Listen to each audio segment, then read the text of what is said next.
रामायण के इस महागाथा में एक ऐसा क्षण आता है जब भक्ति, साहस और दृढ़ निश्चय का अद्भुत संगम देखने को मिलता है। वानर सेना के अद्वितीय वीर हनुमान प्रभु श्री राम की आज्ञा का पालन करते हुए लंका की ओर प्रस्थान करते हैं, माँ सीता की खोज के महान उद्देश्य के साथ। उनकी यह यात्रा, जो चुनौतीपूर्ण बाधाओं और कठिनाइयों से भरी हुई थी, हमें धैर्य और दृढ़ता का पाठ पढ़ाती है।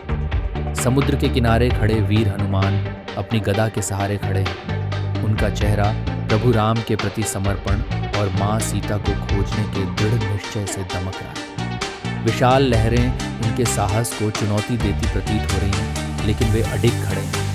अपने भीतर की शक्ति को जागृत करते हुए हनुमान जी ने विशाल समुद्र को पार करने का प्रण लिया। हनुमान जी ने अपनी शक्ति का प्रदर्शन करते हुए समुद्र पर एक विशाल छलांग लगाई।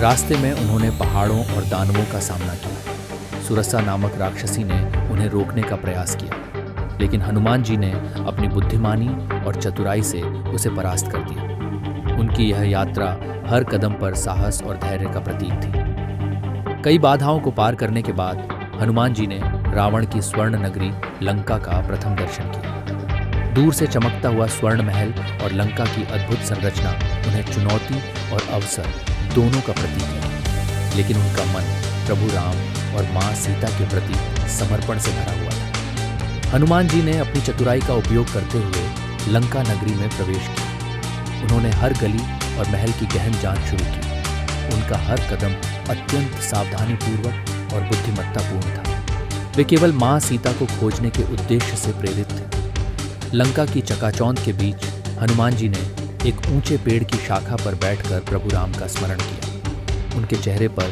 भक्ति और दृढ़ निश्चय का भाव स्पष्ट दिखाई देता है।